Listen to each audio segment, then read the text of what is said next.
expect a story of survival, courage, and hope. Feel the fear as the ground shakes, the heartbreak as homes are lost, and the strength as strangers become heroes.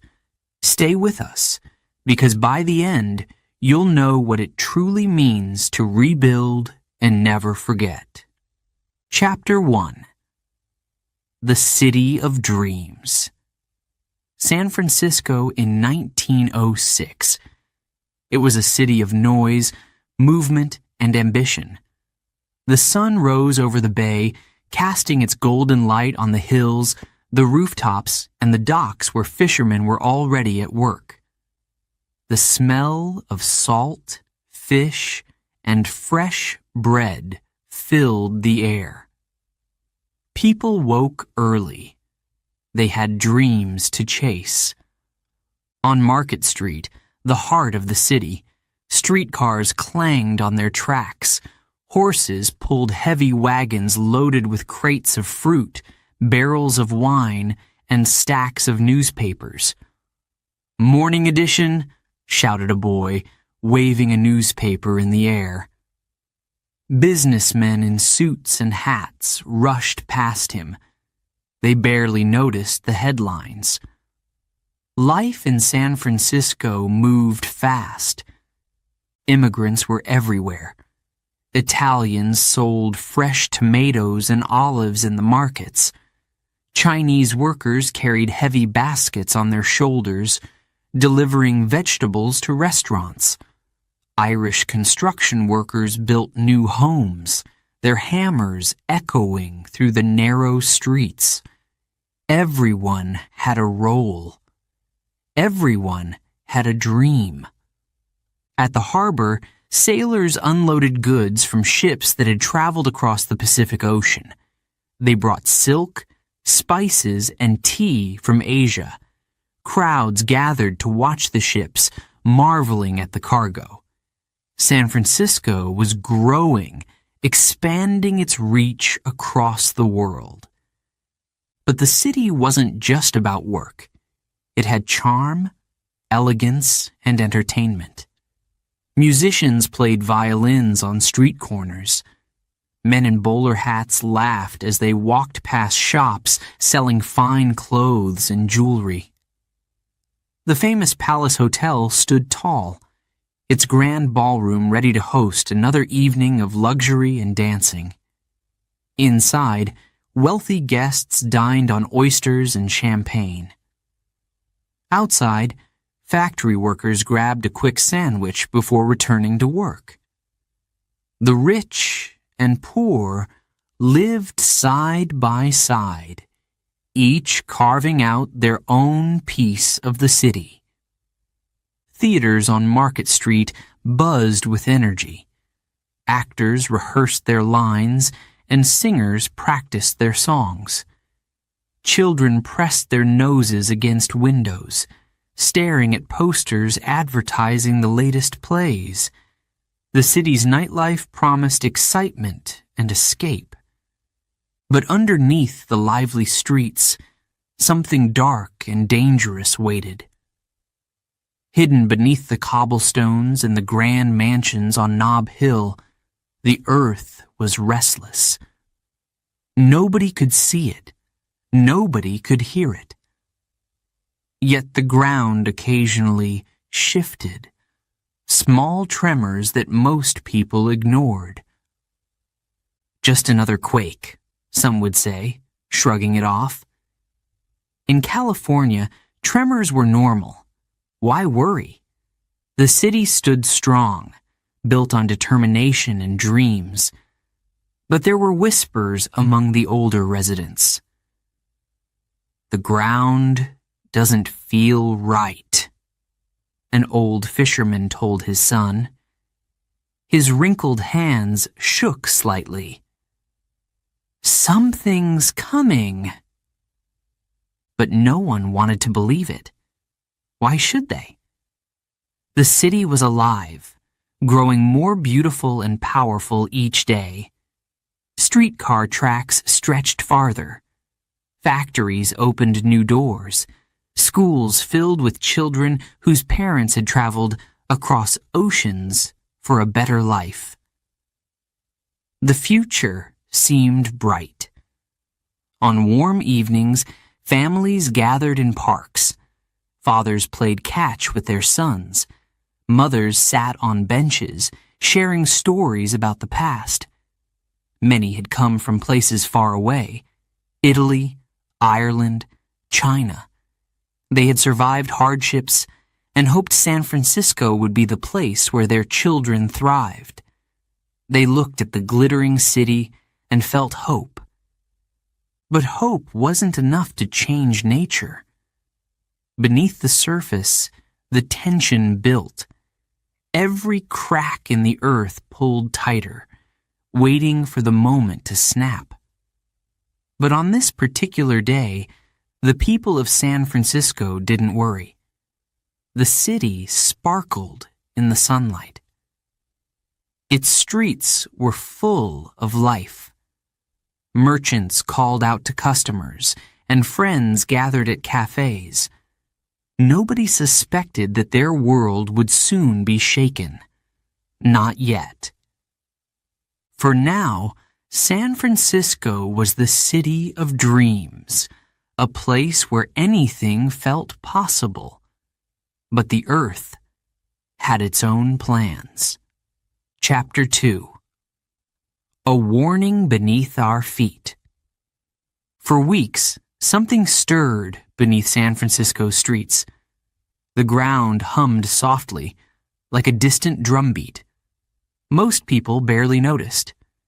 The dishes in their cupboards rattled slightly. A picture frame would tilt on the wall. But then, the shaking would stop, and life would go on. Just another small tremor, people would say with a shrug. In California, tremors were as common as morning fog.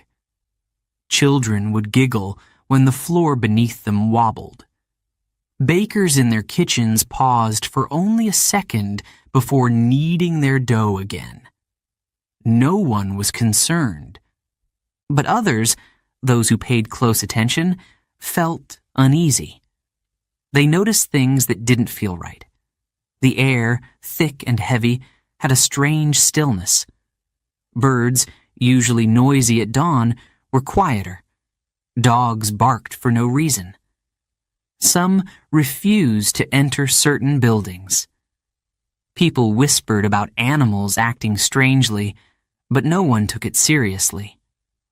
Old fisherman Tom spent his mornings by the bay, casting his line into the cool water. One morning, as he sat on the dock, he felt a sudden shiver in the wood beneath him. It wasn't much, a small shake, but it made him pause. He rubbed his hands together and looked toward the city. The fog hugged the buildings like a blanket.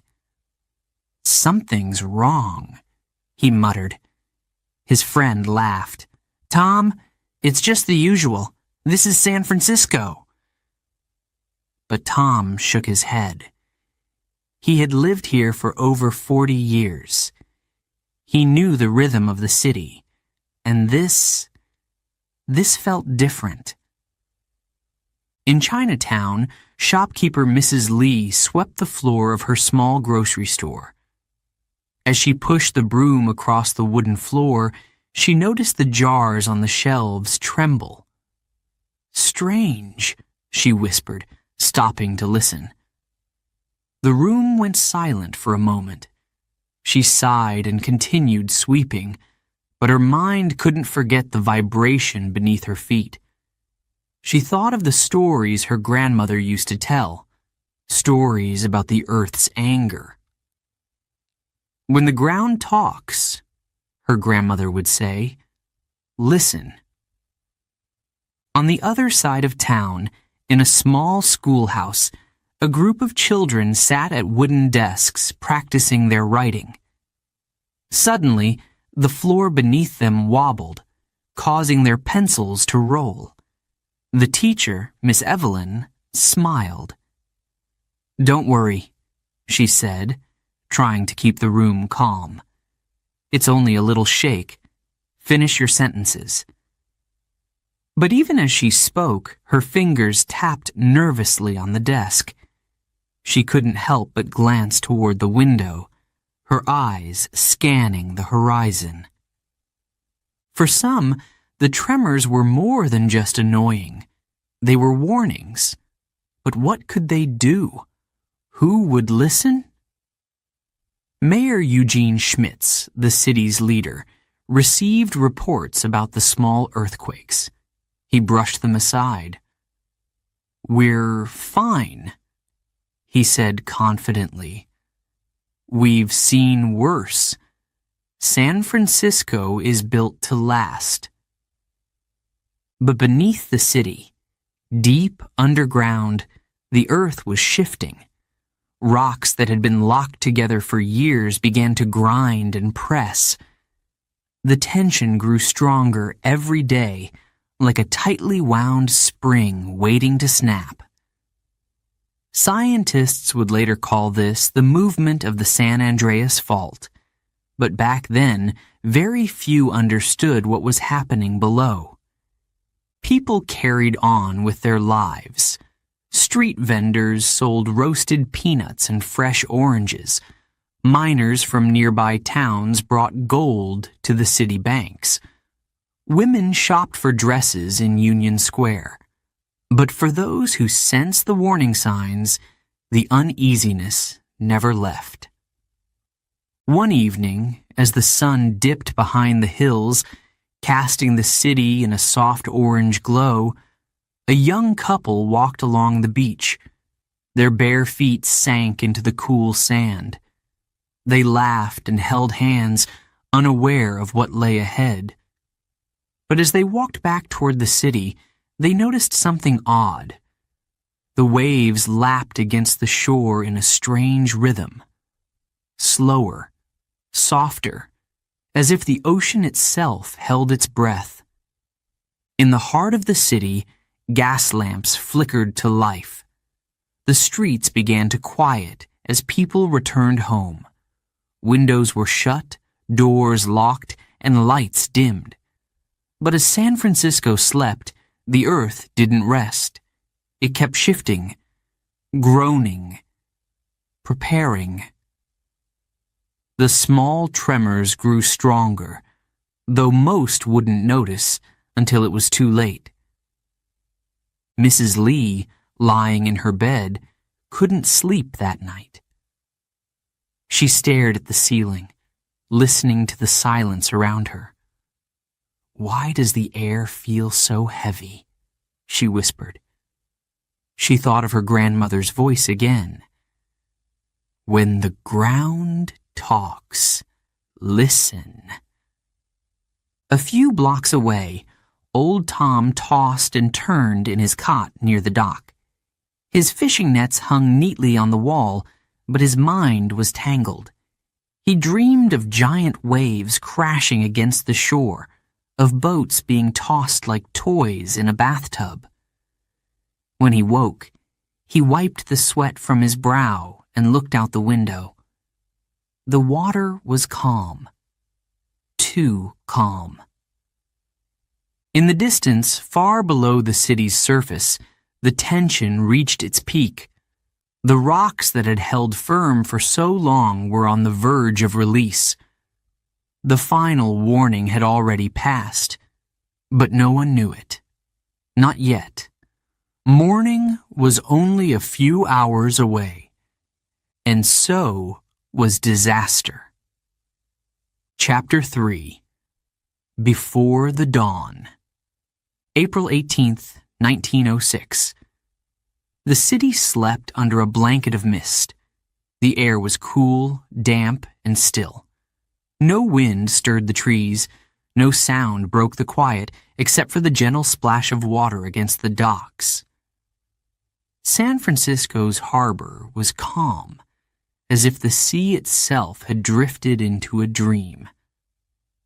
At the water's edge, fishermen were already awake. Their boats rocked gently in the fog. They cast their nets, watching them disappear into the dark water. "Looks like a quiet day," one of them said, rubbing his hands together to warm them. He yawned and stretched, unaware of the chaos that waited just beyond the horizon. In the narrow streets of the city, horses pulled milk carts. The clatter of hooves echoed off the brick buildings. A milkman whistled as he delivered bottles to doorsteps. His song floated through the mist like a ghostly melody. Lights in the houses stayed off. People slept soundly. They had no reason to worry. Inside a small bakery, warm bread was rising in the oven. The baker wiped flour from his hands and stepped outside for a breath of fresh air. He loved this time of day, the quiet before the city came alive. He didn't know that, in a few hours, his shop would be nothing but ash and rubble. On Nob Hill, where the city's wealthy lived, mansions stood in silence. Curtains were drawn, and gas lamps flickered softly inside. A maid in one of the grand homes tiptoed through the kitchen, careful not to wake the family upstairs. She hummed a tune her mother had taught her, dreaming of the day she could visit home again. But today, her life would change forever. At the firehouse, the men on duty were half asleep. One stretched out on a wooden bench, his boots resting on the floor. The fire bell, silent for now, hung on the wall like a forgotten decoration. The captain, leaning back in his chair, snored quietly. Outside, the city waited, unaware that the bell would soon ring louder than ever before. The sun had not yet risen, but factory workers were beginning their long day. They shuffled toward the city's industrial zone, their breath visible in the cold morning air. A young man named Daniel, carrying his lunch wrapped in cloth, walked with his head down. He thought about the day ahead, about the machines he would operate, about the wages he hoped to save for his family. He didn't know that by noon his factory would be gone, buried under bricks and metal. Near the bay, a young girl named Anna slept peacefully in her small bed. Her mother tucked the blanket around her shoulders, kissing her softly on the forehead. Anna dreamed of the seaside, of running barefoot along the sand. Outside their window, a foghorn sounded in the distance. The mother smiled, unaware that her world was about to shatter. The city's famous cable cars, lined neatly along the tracks, sat waiting for their morning passengers. They were silent giants, their wheels at rest. Soon, they would carry businessmen, shoppers, and children through the hilly streets. But today, their journey would end early. By mid-morning, their tracks would be twisted, their wheels buried under debris. As the clock struck 5 a.m., the world remained peaceful. A dog barked once, then fell quiet. The smell of fresh bread drifted through the alleys. The bay stretched calmly into the distance, the mist still thick and heavy. It was the kind of morning that promised a normal day, the kind of morning that gave no hint of disaster. But deep beneath the city, the earth was waking. The pressure along the San Andreas Fault had reached its breaking point. For years, the ground had held this tension. Now, it could hold no longer. Rocks that had once fit together perfectly were slipping, cracking, grinding against each other. The fault line stretched for miles, splitting the land like a crack in glass. At 5:11 a.m., a faint tremor passed through the ground. It was soft, barely strong enough to rattle a cup on a shelf. Most people didn't feel it. Those who did turned over in their beds, thinking it was nothing. Just another small shake, they thought. The kind that comes and goes. But this was no ordinary tremor. At 5:12 a.m., the earth roared to life. The ground didn't just shake, it bucked and twisted. Cobblestones cracked, buildings groaned as if alive. Horses screamed and reared up, their hooves slipping on the trembling streets. The firehouse bell clanged violently as the walls around it trembled. The sleeping firemen jumped to their feet. The captain shouted, "Get up! Get ready!" Glass shattered. Bricks tumbled. Families woke to the sound of falling furniture and cracking walls. Anna's mother grabbed her daughter, pulling her close as their small house swayed. The young girl cried, her eyes wide with fear. "What's happening, Mama?" she whispered. Her mother held her tighter. Daniel, just outside his factory, fell to the ground as the pavement shifted beneath him. He looked up and saw a brick wall collapse, sending dust and debris into the air. People ran in every direction, their voices lost in the deafening roar of destruction. In the harbor, fishermen dropped their nets. Their boats rocked wildly as the water churned. One man shouted, "Row to shore!" But the docks were splitting apart. Wooden planks cracked and sank beneath the waves. And above it all, the city itself seemed to scream.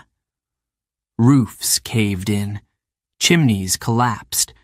The grand mansions on Nob Hill, symbols of wealth and power, cracked like fragile porcelain. Fires sparked from broken gas lines. Smoke rose into the air, dark and thick. San Francisco had woken to its worst nightmare. The calm before the dawn was gone.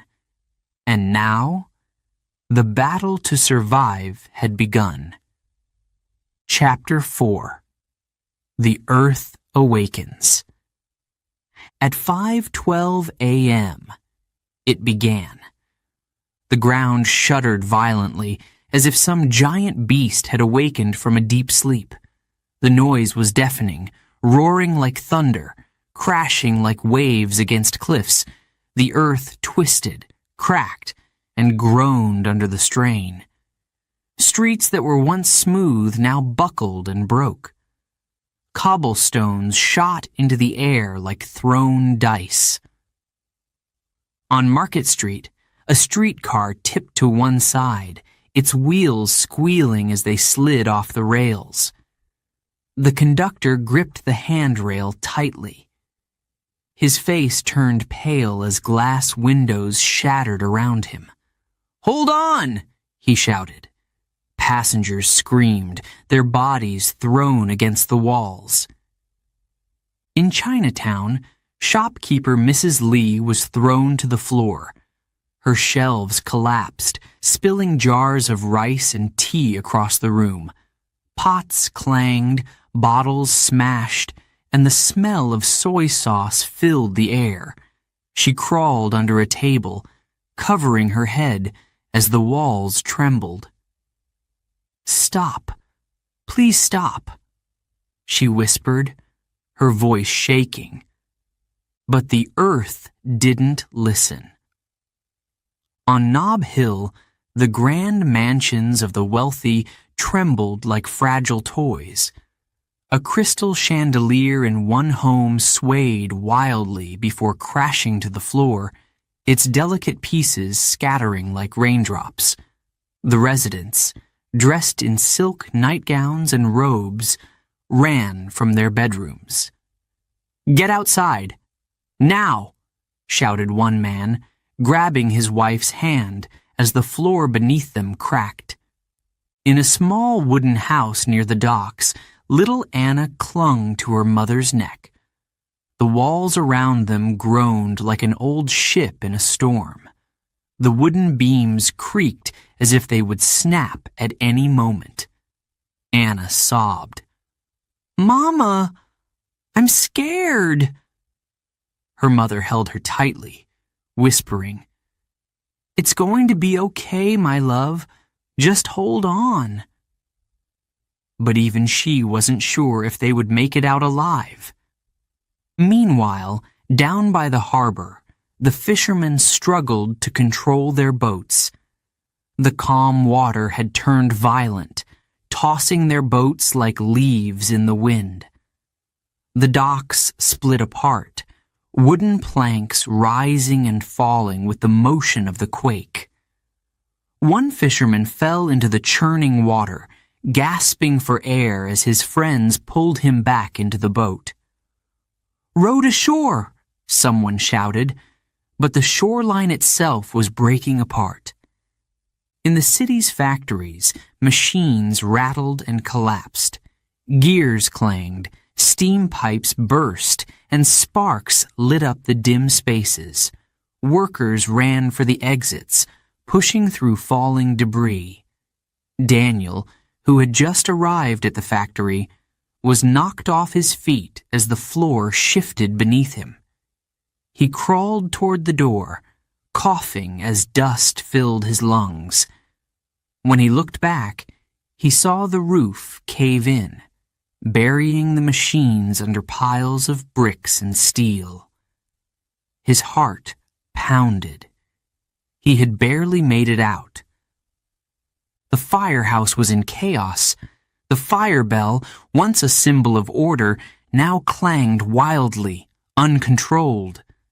Firefighters stumbled as they put on their boots and helmets. "This isn't just a tremor," the captain yelled. "This is the big one." He pointed toward the fire engines. "Get ready! There will be fires!" They knew he was right. Broken gas lines were already hissing, waiting for the first spark.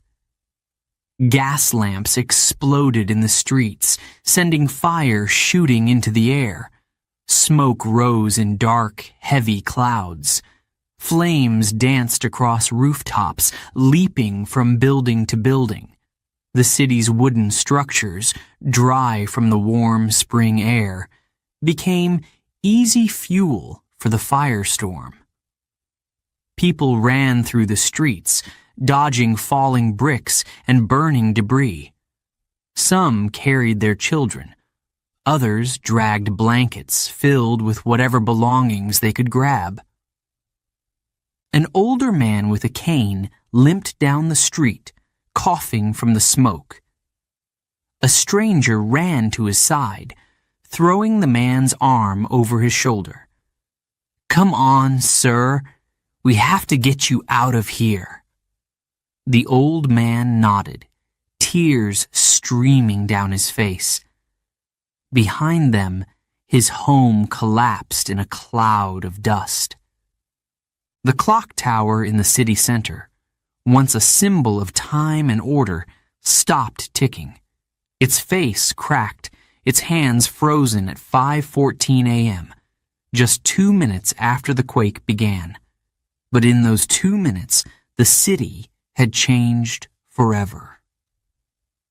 Near a collapsed bakery, the baker lay trapped beneath a wooden beam. His leg throbbed with pain. He shouted for help, but his voice was lost in the chaos.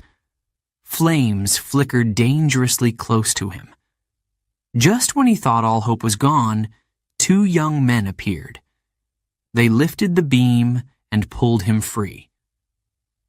"We've got you," they said, dragging him away from the fire.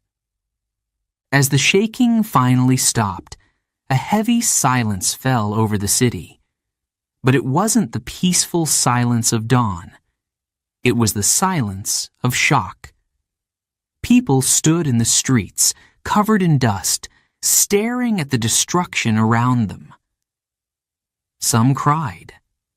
Others were too stunned to speak. Little Anna clung to her mother's dress, her small hands trembling. "Is it over?" she asked. Her mother looked around at the broken buildings, the rising smoke, the injured neighbors. She didn't know what to say. Tears filled her eyes, but she forced a smile. "For now, sweetheart, but we have to be brave." From the hills, the view of the city was terrifying. Fires spread rapidly, painting the sky with a dark orange glow. The once bustling streets were now filled with rubble. And somewhere beneath the ruins, people were trapped, waiting for help. The earthquake had ended, but the disaster was far from over. The city of dreams was now a city of survival. Chapter 5. The Firestorm Begins. As if the earthquake wasn't enough, the fires took over. It started small.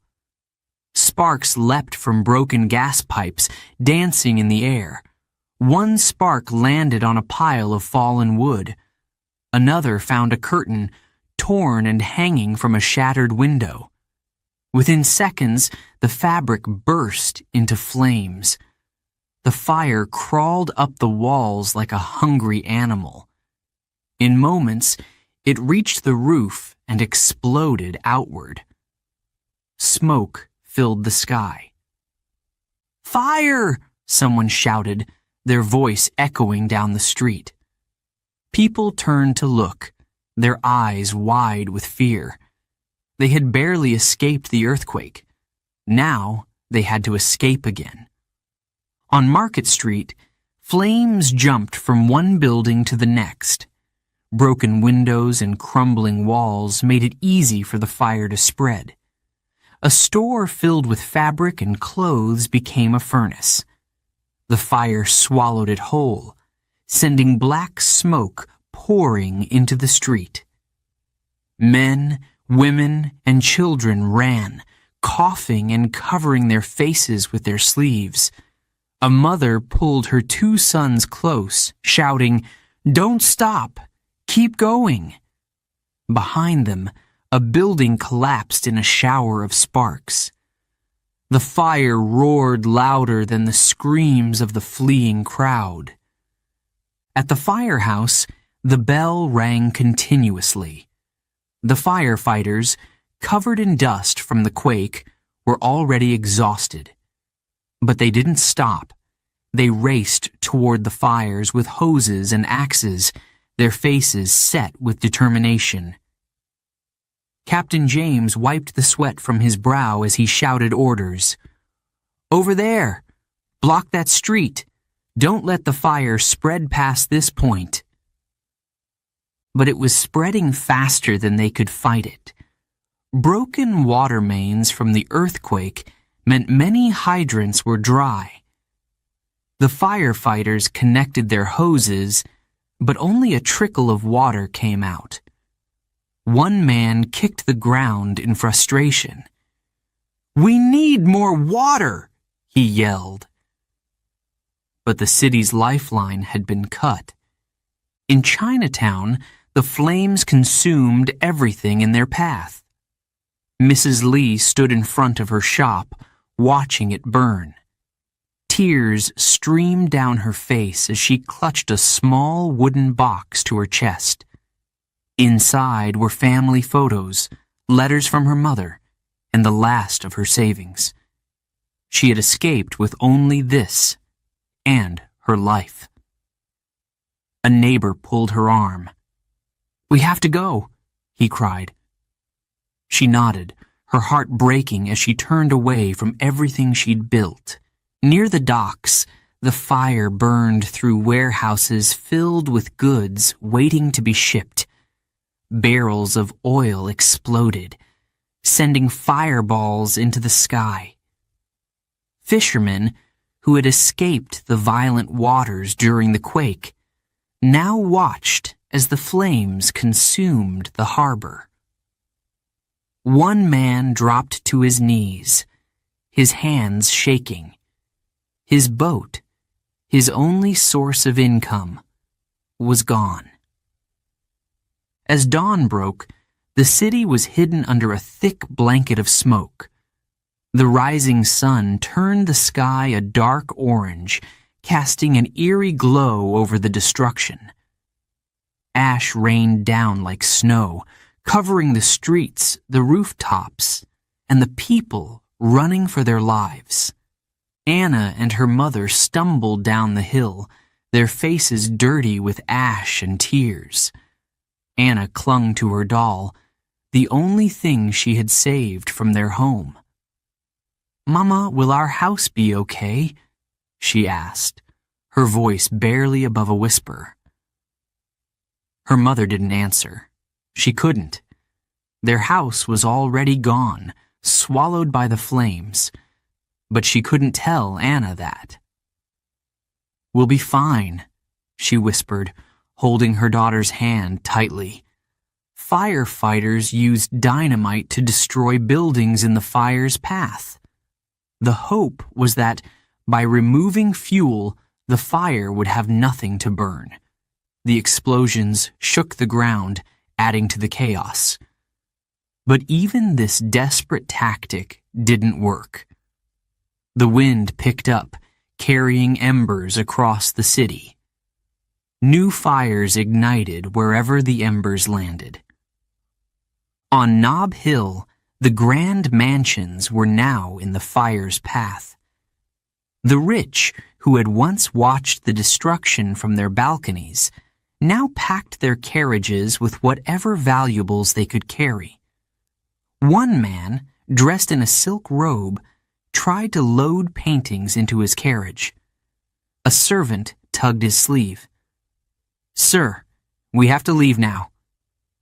The man dropped the painting and climbed into the carriage, tears streaming down his face as the flames closed in. By midday, the fire covered more than 500 city blocks. Churches, schools, theaters, and businesses were gone. Entire neighborhoods had been reduced to piles of ash and rubble. The fire showed no mercy. It didn't care if you were rich or poor, young or old. It devoured everything. At the edge of the city, Daniel sat on the ground, watching the smoke rise into the sky. His factory was gone. His job was gone. Everything he had worked for had disappeared in a single morning. He clenched his fists, feeling the weight of hopelessness settle over him. But then he looked around and saw others, men, women, and children, who had lost even more. People who didn't have homes to go back to. People who didn't even have shoes on their feet. He stood up. He couldn't give up. Not now. The fire raged on through the night, but by the next morning, the city's spirit had not been destroyed. Survivors gathered in parks and open spaces, sharing food, blankets, and stories. They comforted one another.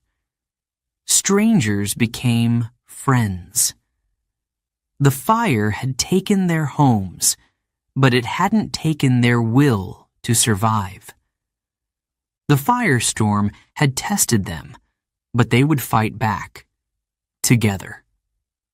Before we begin, Chapter 6, a quick note for our listeners. You're currently listening to this audiobook on WooEnglish. Remember, this content is specially made for WooEnglish listeners only. If you're hearing it on any other channel, it may be a violation of WooEnglish's rights. please ensure you're tuned into the right source to fully enjoy and respect this audiobook journey.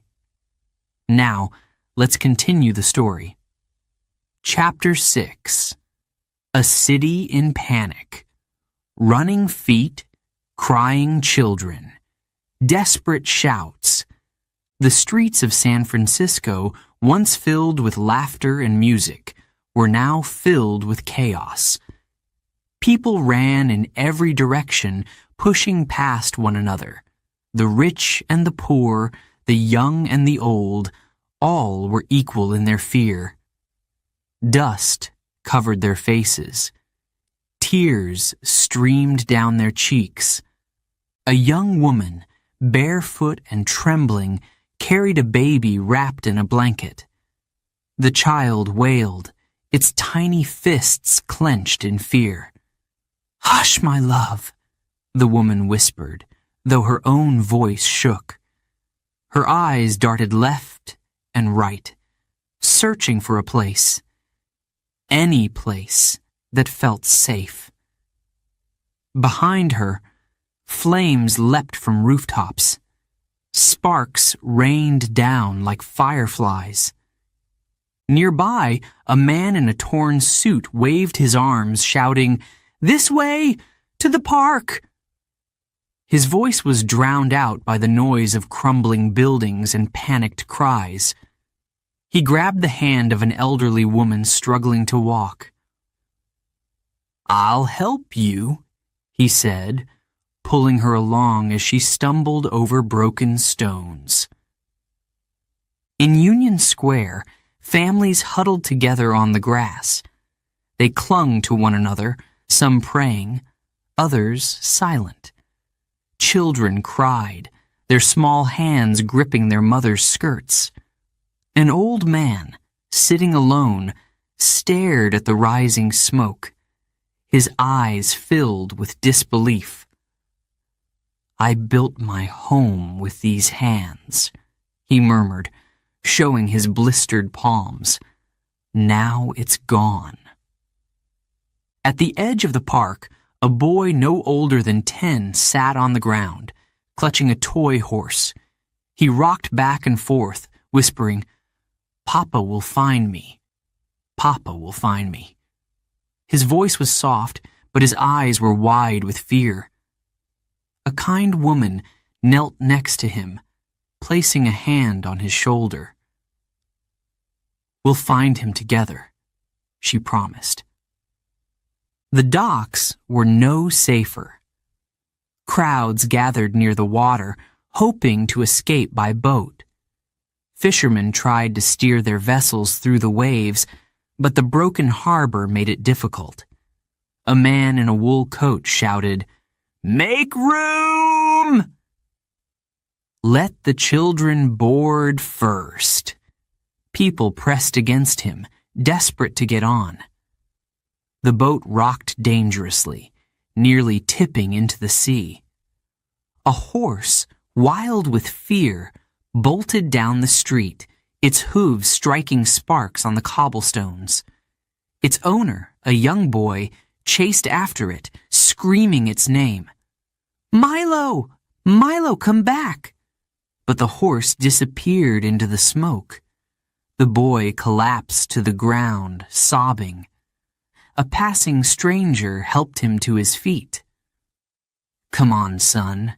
We need to get you out of here." Daniel, covered in soot, stumbled down the street, his lungs burning from the smoke. He had spent the morning helping neighbors escape their collapsing homes. Now he could barely stand. His legs trembled as he leaned against a wall.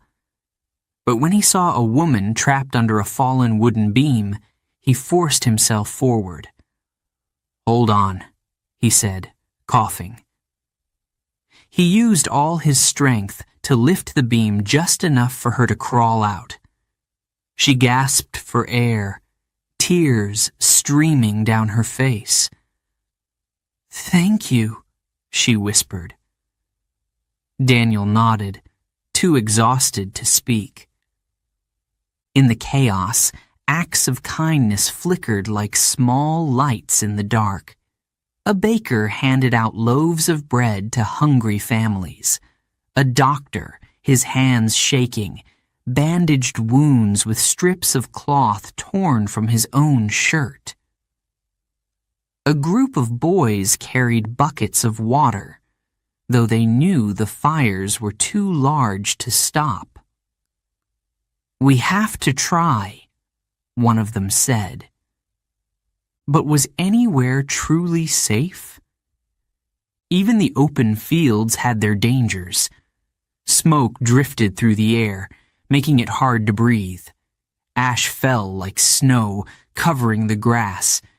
People lay on blankets, coughing and wiping their eyes.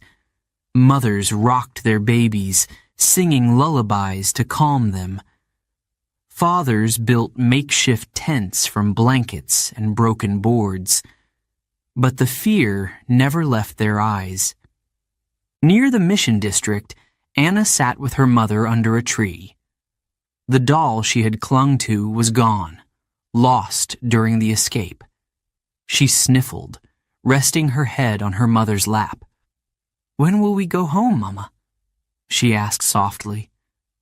Her mother stroked her hair, swallowing the lump in her throat. "Soon, my love," she whispered. "We just need to be patient." But she knew their home was likely gone. The city's leaders tried to restore order. Soldiers patrolled the streets, their boots pounding against the pavement. They shouted commands, urging people to stay calm. "Move to the camps! Stay together!" But even the soldiers looked worried. They had never seen destruction like this. At a temporary shelter in Golden Gate Park, a group of volunteers handed out blankets and bowls of soup. Some people cried with relief as they sat down to eat. Others stared blankly into their bowls, too overwhelmed to think of food. A young girl shared her bread with a stray dog that had wandered into the camp. The dog wagged its tail, offering a brief moment of comfort in the midst of chaos. As night fell, the fires continued to burn. The glow of the flames lit up the sky, casting long shadows across the city. People lay on the ground, huddled together for warmth. Some whispered prayers, others simply held hands, finding strength in each other. The panic was far from over. Many wondered if it ever would be. But for now, they had survived the day. They had escaped the worst of the destruction. And although their city lay in ruins, the spirit of its people was not broken. Tomorrow would bring new challenges, but tonight, under the smoky sky, they held on to hope. They had to. Chapter 7. Survivors Speak. "The ground felt like it wanted to swallow us whole," said Maria, her voice trembling as she recalled that morning. She sat on a bench in Golden Gate Park, her hands clasped tightly in her lap. Around her, children played, unaware of the pain hidden in her memories. She closed her eyes and took a deep breath. "I was sweeping the kitchen floor when it started," she continued. "At first, I thought it was just another small quake, but then the floor moved, like a wave beneath my feet." She shivered. "The pots fell. The walls cracked. I heard people screaming upstairs. My first thought was, I need to get my son." Her son, only 4 years old, had been sleeping in their small apartment above the bakery where she worked. Maria wiped her eyes. "I ran up the stairs, but the staircase was shaking so badly I thought I'd fall. When I reached his room, he was crying. I grabbed him, and we ran outside. Behind us, the bakery collapsed. We were lucky. Very lucky. Nearby, another survivor spoke softly, his words heavy with emotion. His name was Thomas, a hotel cook who had worked the morning shift at the Palace Hotel. "I was preparing breakfast when it hit," he said, staring at the ground. "The pans flew off the stove. The walls cracked like dry wood snapping." He shook his head. "We had guests, rich businessmen, tourists. They panicked.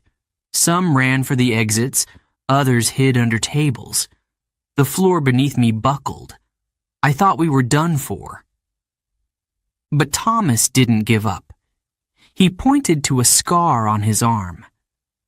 "I was burned by boiling water, but I didn't feel the pain at the time. My only thought was to help.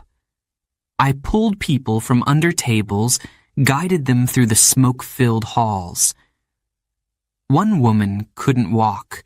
Her ankle was broken. I carried her out." His voice softened. "I don't remember how many people I helped. I just remember running, coughing, and praying." He leaned back, his eyes distant.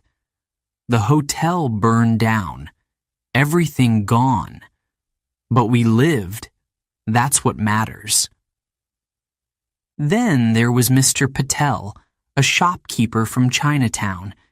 His small grocery store had been his pride and joy.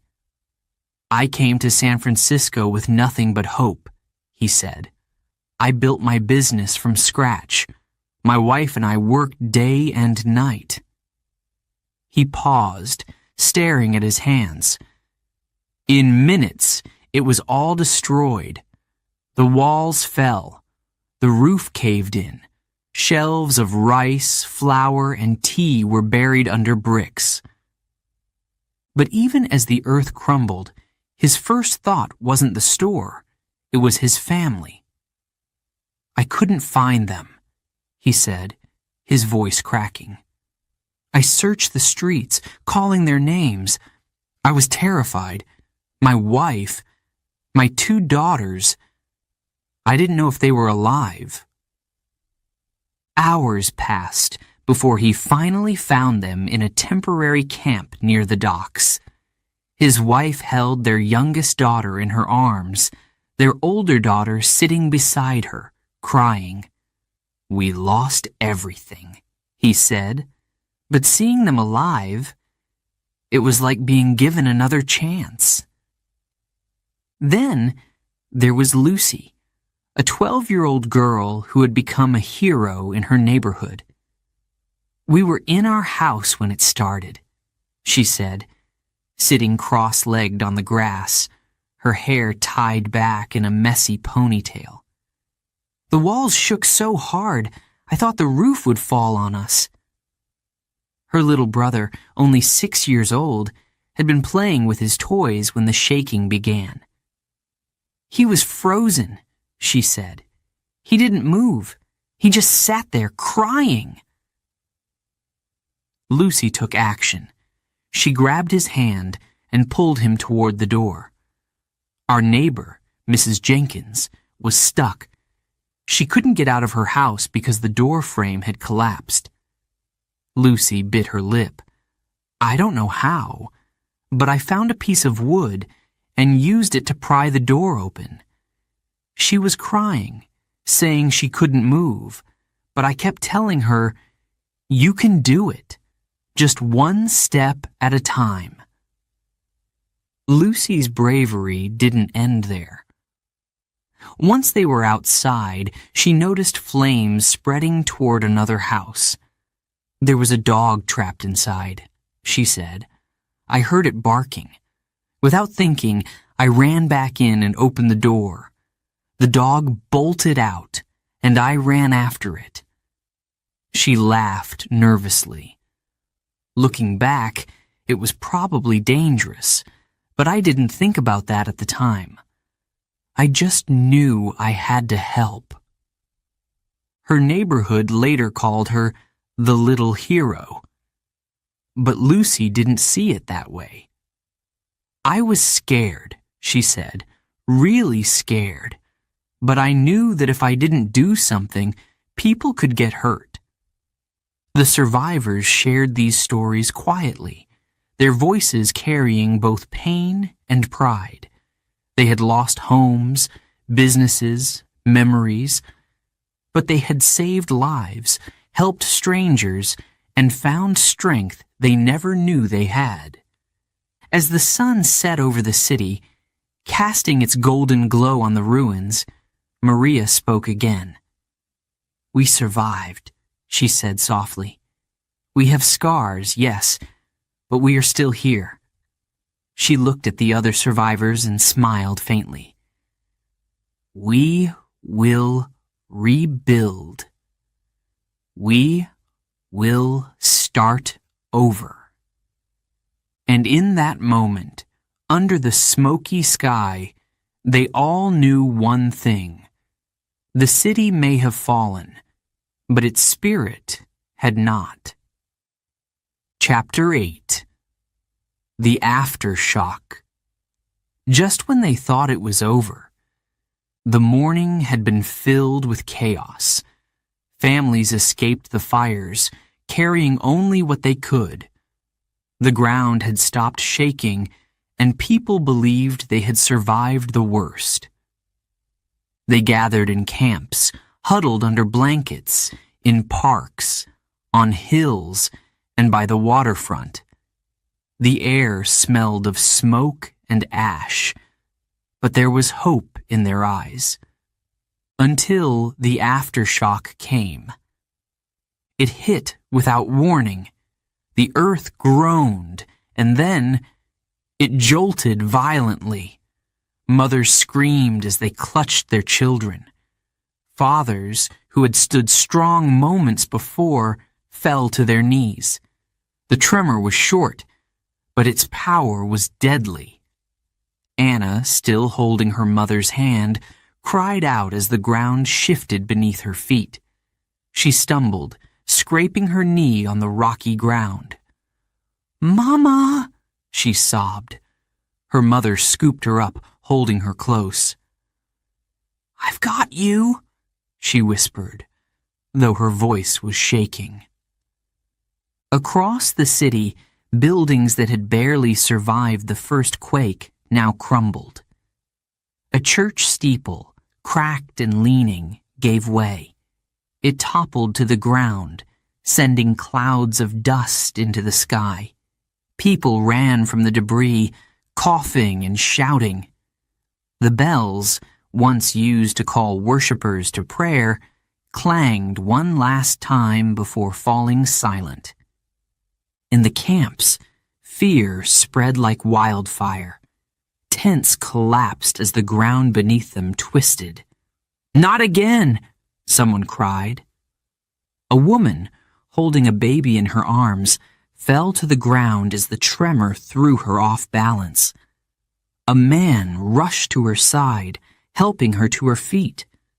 The baby cried, its tiny face red and frightened. Thomas, the hotel cook, had been resting near a group of injured survivors. When the aftershock hit, he jumped to his feet. He saw a woman fall and rushed to help her. "Are you hurt?" he asked, pulling her up. She shook her head, tears streaming down her face. "No, but I thought it was over," she whispered. "I thought we were safe." In Chinatown, the streets were already filled with rubble. The aftershock made things worse. Walls that had been barely standing came crashing down. A group of men ran through the narrow alleys, dodging falling bricks and wooden beams. One man shouted, "This way!" as he led them toward an open space. Behind them, a small shop collapsed, sending a cloud of dust into the air. Daniel, still recovering from helping his neighbors earlier that morning, had been resting against a tree. When the ground shook again, He jumped up, his heart racing. He looked around, scanning the camp for anyone who needed help. He saw a young boy crying, his face covered in dirt. Daniel ran to him, kneeling down. "Are you okay?" The boy sobbed, pointing toward the wreckage of a nearby building. "My dog. He's still inside." Daniel didn't hesitate. He ran toward the building, carefully stepping over broken glass and fallen beams. Inside, he heard the dog whining. The walls creaked, threatening to collapse at any moment. "Come on, boy," Daniel called softly, moving closer. The small brown dog, covered in dust, limped toward him. Daniel scooped the dog into his arms and ran back outside just as the ceiling gave way behind him. The boy ran to Daniel, tears turning into a smile. "Thank you," he cried, hugging his dog. But not everyone was as lucky. In one corner of the city, a group of rescue workers dug through the rubble of a collapsed building. They worked quickly, their hands blistered from lifting heavy stones. "There's someone trapped under here," one man shouted. They could hear faint cries for help beneath the debris. A woman's voice, weak but determined, called out, "Please, help me!" The workers pushed harder, tossing debris to the side. "We're coming!" they shouted, but the aftershock had made the job more dangerous. The pile shifted, threatening to bury them as well. One of the workers hesitated. "It's too dangerous," he warned. The leader of the group shook his head. "We can't leave her," he said firmly. "We have to try." Together, they lifted a large wooden beam, revealing the woman underneath. She was covered in dust, her leg pinned under broken bricks. Gently, they pulled her free. Tears streamed down her face as she whispered, "Thank you, thank you." By the time the aftershock ended, the damage was done. Buildings that had once stood proudly were now piles of rubble. The city survivors, already shaken by the morning's disaster, were now filled with a new level of fear. How many more aftershocks would come? How much more could they take? At the edge of the camp, Anna's mother sat on the ground, cradling her daughter in her arms. Anna had stopped crying, but her small body trembled. "Mama, will it come again?" she asked softly. Her mother kissed her forehead, her own tears falling onto Anna's hair. "I don't know," she admitted, "but we'll stay together, no matter what." In the distance, the fires still burned. Smoke rose into the sky, turning the sunlight a hazy orange. People sat in silence, their faces blank with shock. Some prayed, others simply held hands. But as the sun set over the city, one thing became clear. The survivors were not just fighting the earthquake or the fires. They were fighting to hold on to hope. And hope, though fragile, was still alive. Chapter 9. The Spirit of Hope. Amid the ashes, something beautiful began to grow. The earthquake had destroyed homes, shops, and schools. Fires had turned neighborhoods into piles of smoldering rubble. Fear had gripped the city. But when the ground stopped shaking and the fires cooled, hope began to take its place. In the open fields of Golden Gate Park, families huddled together under makeshift tents made from blankets and broken wood. They had lost everything, but they hadn't lost their will to survive. Despite their hunger and exhaustion, people found strength in each other. Maria sat on the grass, holding her son close. The boy, only 4 years old, cried softly. "I want to go home," he whispered. Maria wiped the tears from his cheeks and kissed his forehead. "I know, my love," she said gently, "but we're safe here. That's what matters." She looked around at the other families sitting nearby. Some cried, others whispered quietly to one another. But despite the sadness, Maria noticed something else. People were helping one another. A man walked through the camp, handing out small pieces of bread. His clothes were torn, and his hands were dirty, but he smiled as he gave food to children. "It's not much," he said, "but it's something." When he reached Maria, she took the bread and thanked him. "Bless you," she whispered, breaking the piece in half to share with her son. Nearby, Daniel worked with a group of men to set up a large tent for the injured. His muscles ached, and his shirt was soaked with sweat, but he didn't stop.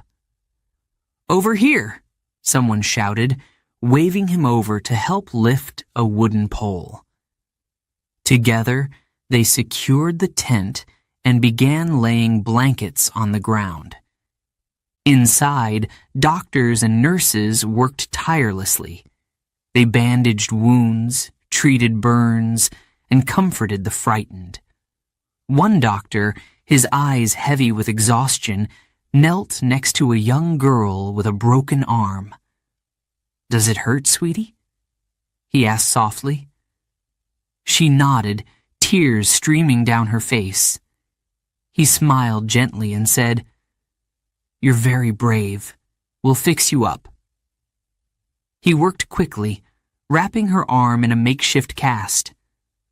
Outside the tent, neighbors who had never spoken before were now working side by side. An elderly woman handed out cups of water to passing children. A young man used a shovel to clear debris from a path, creating a safe walkway through the camp. A woman who had lost her home sat by the fire, knitting a scarf from scraps of yarn she had salvaged.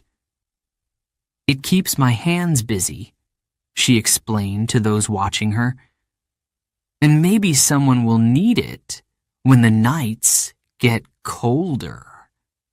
Lucy, the 12-year-old girl who had saved her brother and their neighbor during the quake, was now helping again. She walked through the camp with a bucket of water, offering sips to anyone who needed it. When she saw a boy sitting alone, crying, she knelt down beside him. "What's wrong?" she asked. He wiped his nose and looked at her. "I can't find my dog," he whispered. Lucy's heart ached. She placed a hand on his shoulder. "We'll find him," she promised. "I'll help you." The boy sniffled and nodded. Together, they walked through the camp, asking anyone if they had seen the missing dog. Finally, near the edge of the camp, they heard a familiar bark. The boy's face lit up as he ran to his dog, wrapping his arms around the small brown animal. "You found him!"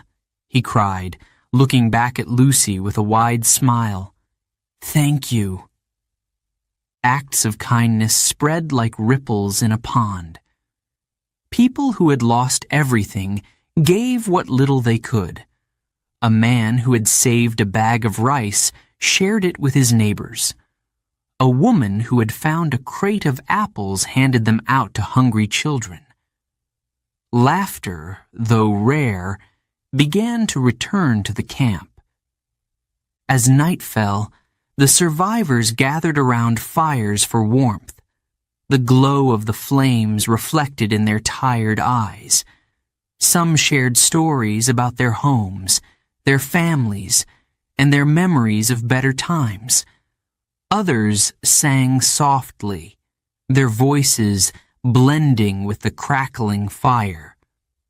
Thomas, the hotel cook who had saved several guests during the quake, sat next to an elderly man. The man held a small photograph in his hands, staring at it silently. "Is that your family?" Thomas asked gently. The man nodded, his lips trembling. "My wife, my daughter," he whispered. "They're gone." Thomas placed a hand on the man's shoulder. "I'm so sorry," he said, "but you're not alone. We're all in this together." The man wiped his tears and managed a small smile. "Thank you," he said softly. "That means more than you know." Around one fire, a group of children laughed as they roasted small pieces of bread on sticks. Their laughter was a reminder that, even in the darkest times, life continued. Hope continued. The mayor of the city, standing on a hill overlooking the camp, watched the scene below. His heart was heavy with the weight of the destruction. But seeing people share food, build tents, and comfort one another filled him with a sense of pride. "We will rebuild," he whispered to himself. "This city will rise again." And in that moment, he knew that San Francisco's spirit had not been broken. The survivors were tired, hungry, and grieving, but they had something that could never be destroyed: hope. Together, they would heal. Together, they would rebuild. And together, they would prove that even in the face of disaster, humanity could shine its brightest. Chapter 10. Rebuilding from Ruin. As the smoke cleared, reality set in. The city they once knew was gone. Streets were filled with broken bricks, twisted steel, and piles of ash. More than 80% of San Francisco had been destroyed. Churches, schools, homes, all reduced to rubble. But where there was destruction, there was also determination. The mayor, standing on the steps of what was once City Hall, addressed a crowd of weary survivors. His voice echoed through the dusty air. "We will rebuild," he said firmly. "San Francisco will rise again." His words sparked hope, and that hope became action. Engineers, architects, and builders gathered to plan the new city. They studied the damage, learning from the mistakes of the past. "We need stronger materials," one engineer said. "Brick and wood won't survive another earthquake." They decided to use steel and reinforced concrete for future buildings. Streets were redesigned to be wider and safer, with fire-resistant barriers to prevent future disasters. It wasn't easy. Supplies were scarce. Workers were tired. But no one gave up. In the Mission District, Maria stood in front of her destroyed bakery.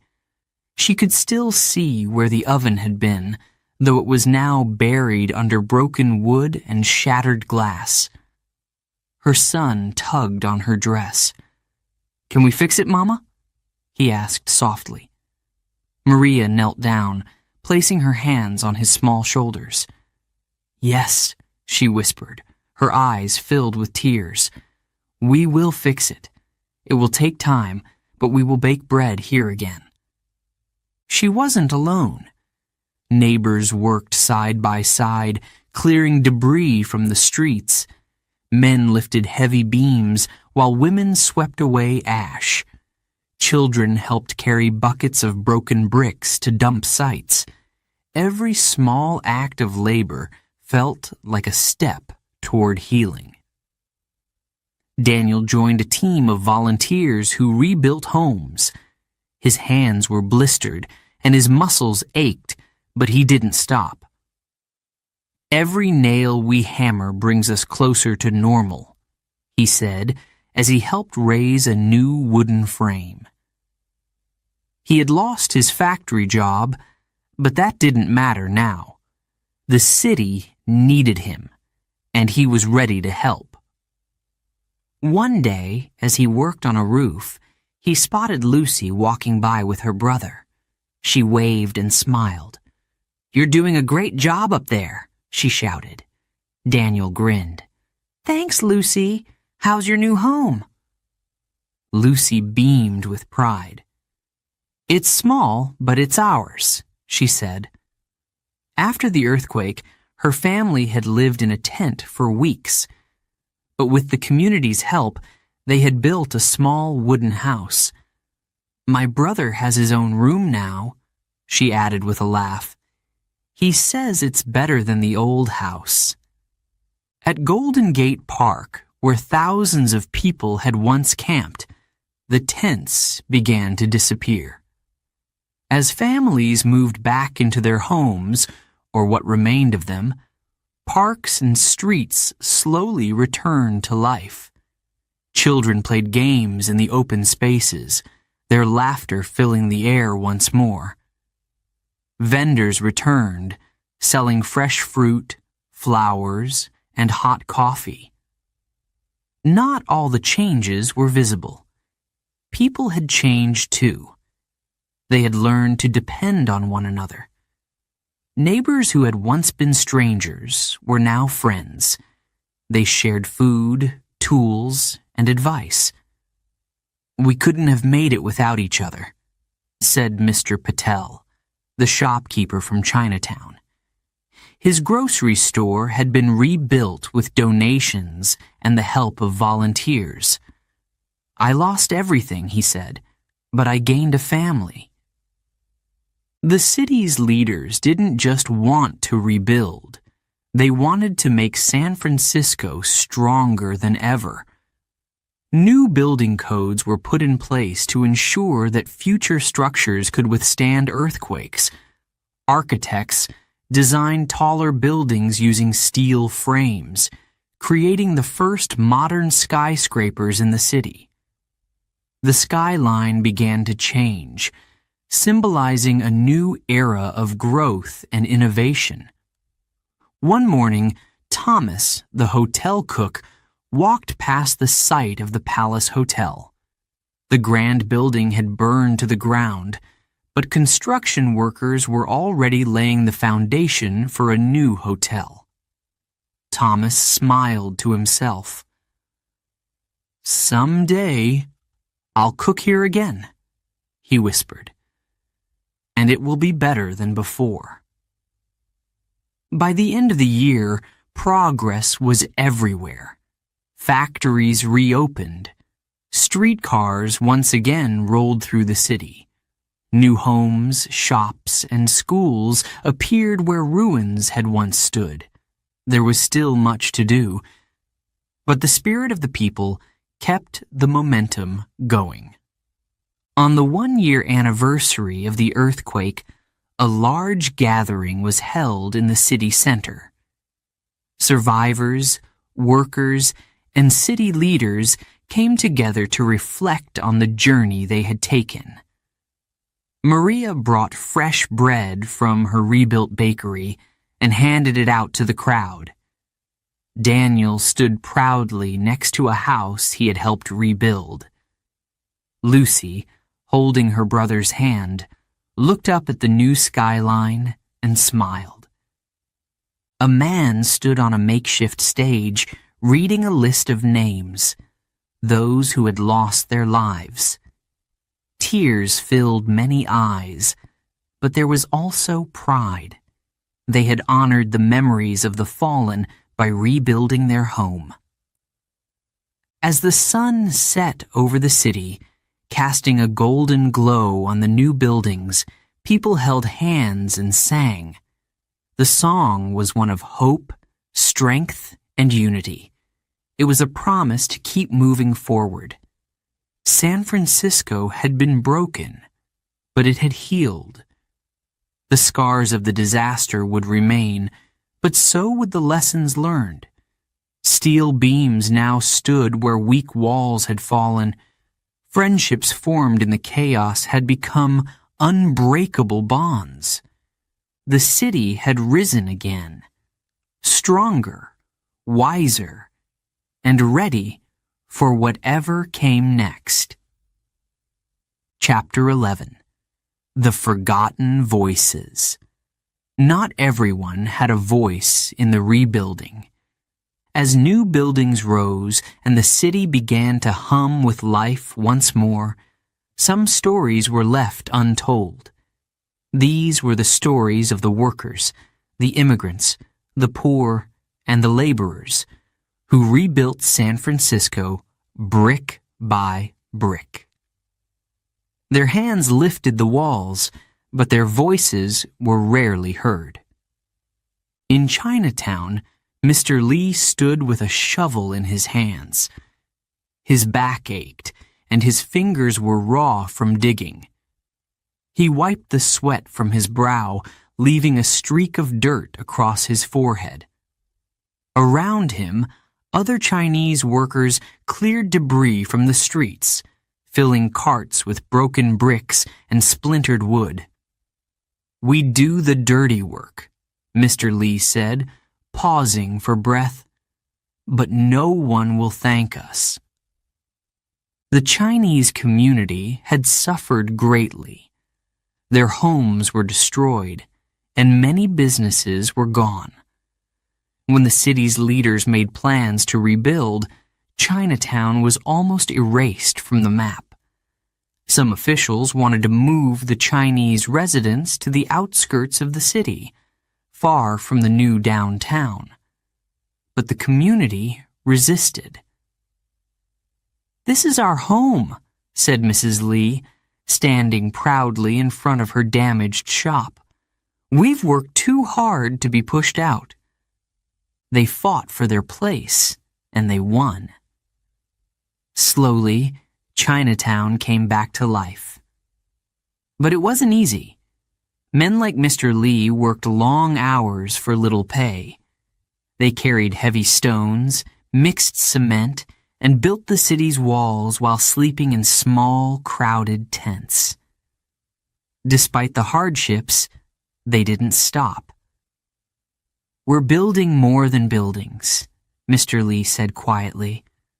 "We're building a future for our children." Across the city, Italian laborers also played a key role in the rebuilding. Many of them were stone masons and carpenters. Antonio, a young Italian man, had only arrived in San Francisco 2 years before the earthquake. He had come seeking a better life, but now his dreams felt far away. "I wanted to open my own shop," he said, driving a nail into a wooden beam. "But first, I have to help rebuild someone else's." Antonio and his crew worked on some of the city's most important projects. They repaired churches, schools, and factories. Each day, he would arrive before sunrise, carrying his toolbox over his shoulder. The work was exhausting. His hands blistered from holding hammers and saws, but he didn't complain. At night, he would walk home, the city lights flickering through the smoky air. "Someday," he whispered to himself, "this hard work will pay off." Nearby, Mexican workers helped clear the rubble from the collapsed docks. They worked under the hot sun, lifting heavy beams and loading them onto wagons. Many of them had been fishermen before the disaster, but now they were builders and laborers. One worker, Miguel, recalled the day the earthquake struck. "I lost my boat," he said softly. "It was my life, but I can't sit and cry about it. I have to rebuild." Miguel and his friends often worked without proper equipment. Their gloves were worn, their shoes thin, but they kept going. When the day's work ended, they would gather around small fires, sharing what little food they had. "We help each other," Miguel explained, "because no one else will." Women played a crucial role too, though their contributions were often overlooked. Maria, who had once baked bread for her neighborhood, now cooked for the workers rebuilding the streets. She set up a small kitchen near a construction site, using a large pot to make soup. "They need strength to keep working," she said, stirring the pot. The smell of garlic and onions filled the air, bringing comfort to those who passed by. Many immigrant women also took on sewing and laundry jobs, mending clothes and washing uniforms for the firefighters and rescue workers. Others became nurses, treating injured laborers who couldn't afford a doctor. They didn't expect recognition, but they knew their efforts mattered. "We are holding this city together," Maria said, "even if no one sees it." Despite the lack of acknowledgement, the workers found moments of triumph. One day, as Antonio helped finish the roof of a school, he looked out over the city. The sun was setting, casting a golden light over the skyline. "We did this," he whispered to himself. "We built this with our hands." He smiled, feeling a rare sense of pride. In Chinatown, Mr. Lee watched as children ran through the streets, playing games and laughing. His own son chased after them, his face glowing with happiness. "This is why we work," Mr. Lee thought, "so they can have a better life." By the time the city had fully recovered, the forgotten voices had already moved on to their next jobs. They built bridges, railroads, and factories. Their names didn't appear in the newspapers, and their stories weren't written in history books. But their legacy remained. The walls they built were strong, and the communities they protected thrived. Years later, when tourists walked through the streets of Chinatown or admired the architecture of the city's grand buildings, they would have no idea how many hands had worked tirelessly to make it possible. But the workers knew. And that was enough. Chapter 12. The Legacy of 1906. San Francisco did rise again, but at a cost. The new city sparkled with modern buildings. Streets were wider, cleaner, and safer. Skyscrapers reached for the sky, their steel frames standing strong against future earthquakes. Parks were filled with laughter once more. Streetcars clanged along the tracks, and the harbor bustled with life. But beneath the surface of this rebuilt city, scars remained. Scars of loss, survival, and the people who never came back. In the heart of the city, a memorial stands tall. Names are carved into stone, names of those who were lost. Flowers are placed at its base every year, reminders that the memories have not faded. We survived, we rebuilt, and we will never forget. The inscription reads. People pass by it on their way to work, pausing for a moment of reflection. Maria visits the memorial every April. She places a loaf of bread near the flowers, honoring the bakery she lost and the people who helped her rebuild. It's a tradition, she says, holding her son's hand. He's no longer the frightened child she once carried through the streets. He's a young man now, studying engineering at a nearby university. He wants to design buildings that won't fall, Maria says proudly. He wants to keep people safe. Her son nods. The earthquake shaped our family, he says. It made us stronger. He dreams of one day building a school in the very spot where his childhood home once stood. In Chinatown, Mr. Lee runs a small tea shop. His walls are decorated with old photos, images of the ruined city, of workers clearing rubble, and of families rebuilding their homes. When tourists ask him about the photos, he tells them stories. We didn't just survive, he says. We thrived. He talks about the nights spent digging through debris and the mornings when they woke up to rebuild what they had lost. But there is always a pause when he talks about the friends who didn't make it. He lowers his voice and says, "We remember them in everything we do." Each cup of tea he serves, each brick he laid in the past, carries their memory forward. For engineers, architects, and city planners, the earthquake of 1906 is more than a tragic story. It's a lesson. New building codes were written. Safer designs were created.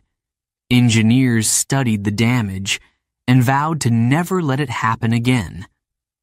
Today, buildings in San Francisco are some of the safest in the world, designed to sway with the Earth's movements instead of crumbling under the pressure.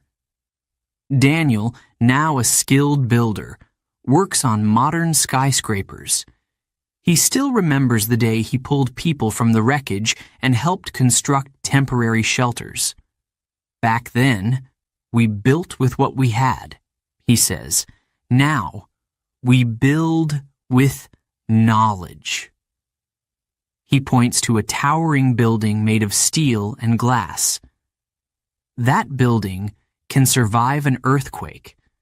That's the legacy of 1906. Schools across the city teach children about the earthquake. They learn about the destruction, but they also learn about the strength of the community. Teachers show them photos of the rubble and then photos of the rebuilt city. Look at what we achieved, they say. Look at what we can do when we work together.